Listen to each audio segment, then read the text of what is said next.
Конец переговоров. США выходят из мирного процесса по Украине. Официальное заявление. Масштабное наступление на Киев, волна мобилизации в России и поход на столицу. Москва готовится к новой операции. Путин обратился к ВСУ. В Кремле требует ответа. Созвано срочное заседание Совбеза ООН. Сепаратизм вспыхнул там, где никто не ожидал. Страна с одной из крупнейших экономик мира может распасться. Об этих и других самых главных событиях утро субботы, 23 мая. Все правильно делаете, досмотрите до конца. В эфире «Нехта», я Алексей Бурлаков. Начинаем.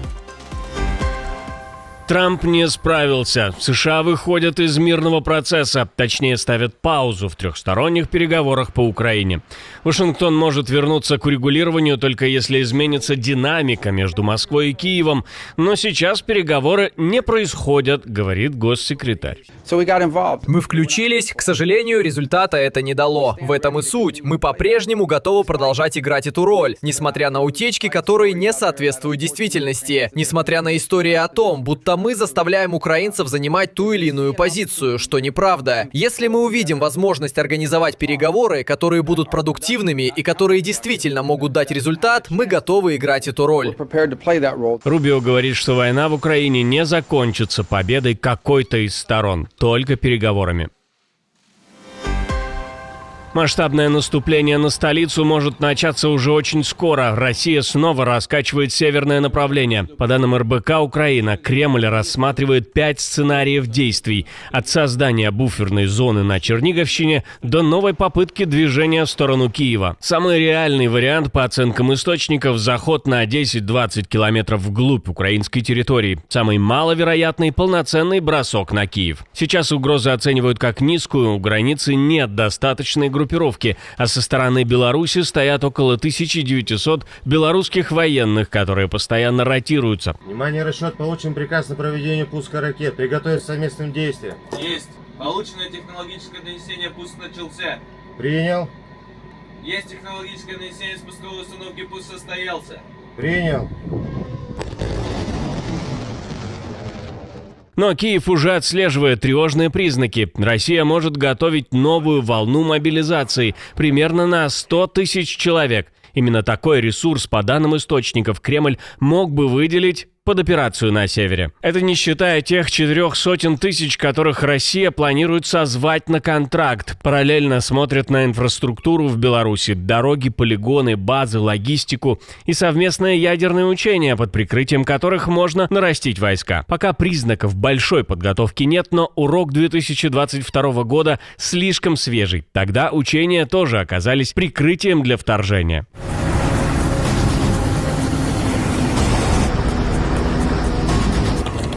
Зачем это Путину? Сковать украинские силы на севере, заставить Киев перебрасывать войска с Донбасса, создать буферную зону, давить психологически на украинцев и партнеров, а в самом рискованном сценарии снова попытаться ударить по Киеву и руководству страны.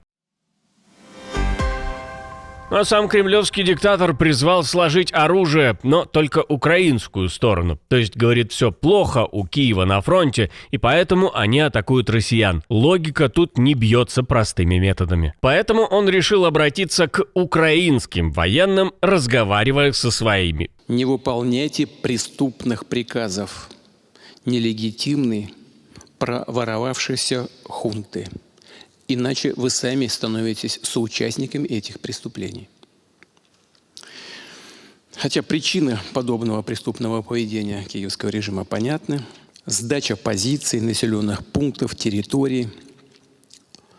Ситуация на фронте для ВСУ постепенно превращается из сложной и критической в катастрофическую. Но малую такмачку, тем не менее, российские оккупанты продолжают штурмовать. Путин также призвал ответить за удар по оккупированному Старобельску, где погибли 6 человек. Россия, к тому же, запросила сбор Совета Безопасности ООН из-за этого удара. Это очередное преступление киевского режима, удар по объекту образования, где дети и молодые люди. Это чудовищное преступление. Ответственные за это преступление должны понести наказание. Российская Минобороны заявляет о нескольких волнах ударов дронами по учебным заведениям оккупированного города, где находилось около 100 человек. Но от таких массовых атак якобы погибли 6. Но в украинских вооруженных силах четко указывают, что именно поразили этими ударами. Поражен ряд объектов российского агрессора, среди которых один из штабов подразделения «Рубикон» в районе города Старобельск. «Рубикон» – российское военное спецподразделение Центра перспективных беспилотных технологий, представители которого регулярно наносят удары по мирному населению и гражданским объектам на территории Украины. Москва снова нервничает из-за Армении. Вице-премьер говорит, что ЕС подкупает Ереван, чуть ли не насильно втаскивая их в союз за 2,5 миллиарда евро, размахивая ими, цитата, как морковкой перед носом. И уверен, что все страны Евразийского экономического союза, включая и Российскую Федерацию, хотят, чтобы Армения оставалась членом нашего союза и продолжала развиваться такими же быстрыми темпами, и жизненный уровень у людей в Армении также рос, как это происходило в последние 11 лет. Участие Армении в ЕС. На самом деле массовое словесное пока нападение российских политиков на Ереван длится уже давно. Высказывались все топ-спикеры и все в одинаковом тоне. И все это происходит накануне выборов в парламент на фоне сообщений о подготовке информационной кампании против действующего премьер-министра Пашиняна. Армения все активнее смотрит в сторону Европы, а Россия пытается вернуть ее в привычную орбиту обычными способами – давлением и предупреждениями. Но простые россияне тоже не упускают возможности сказать какую-нибудь гадость в сторону соседей. Армения планирует вступить в Евросоюз. Я думаю, что она очень заблудилась. Кто их там ждет с распростертыми объятиями? Не надо нам такое. Пусть с нами дружит. Пока Армения зависела от Москвы в безопасности и экономике, Кремль спокойно называл это союзом. Но после провала российских гарантий и потери доверия Ереван начал искать другие опоры.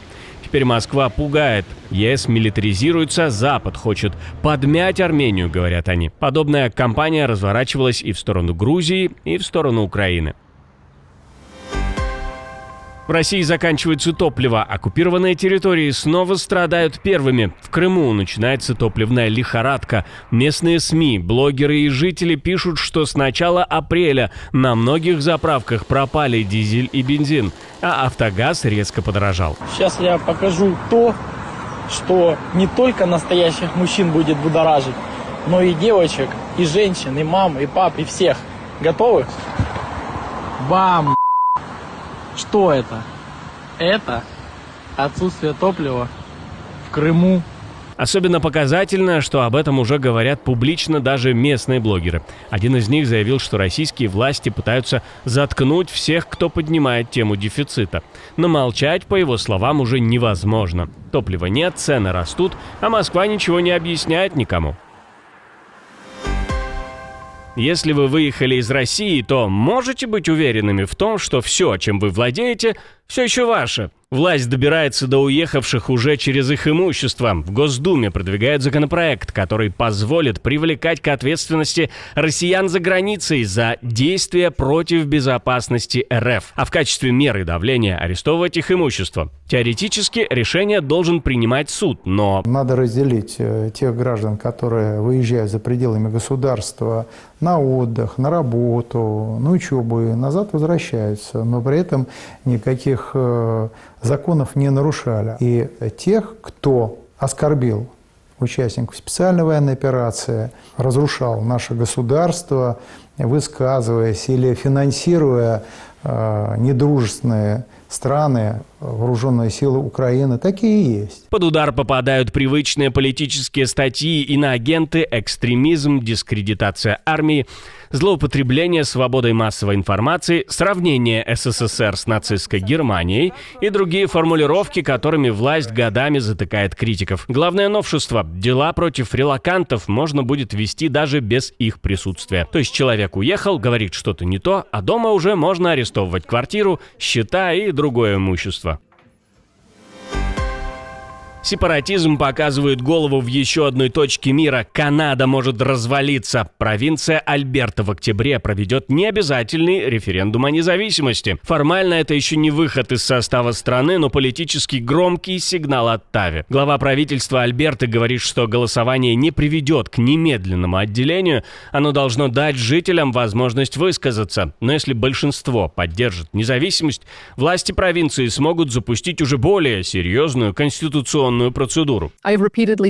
Я неоднократно заявляла, что позиция фракции и правительства – сильная и суверенная Альберта в составе единой Канады. Поэтому я буду голосовать за то, чтобы Альберта осталась в составе Канады.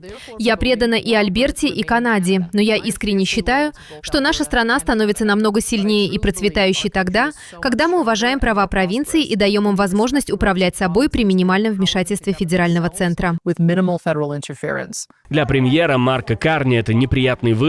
Его правительство держится на минимальном большинстве, а теперь к федеральной повестке добавляется еще и вопрос единства страны. До сих пор в Канаде референдумы о независимости проводил только Квебек 2 раза в 1980 и 1995 годах. Оба раза при высокой явке количество противников отделения оказалось больше.